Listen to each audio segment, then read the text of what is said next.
आजको दिनभरि लाइट बनाउनुमै व्यस्त। लाइट बिग्रेपछि दाइले फोन गर्नुभयो विद्युत। एक बेर आइदिएन टिआर दाइ हो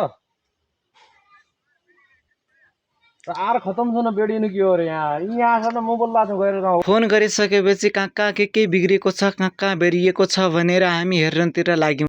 बेल त नर्मलै दिउ छ रे हैन और त ठिकै हो रे ये ढाल्दो गाह्रो छ यार यही हुन्छ ये ढाल्दो बिर्स्यो कसले तल्लो ढाल्यो मैले ढाल्यो त घरै नै यो हो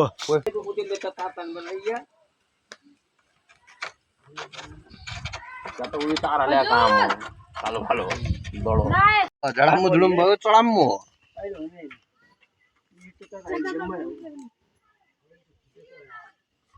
छुट्यो छुट्टा छ दाइ फोल्डर त रहेछ दाइ देखे अब आज राति परिसक्यो भोलि आउँछ भाइ आज बनाउन सकिँदैन भनेर दाइ पनि लाग्नुभयो।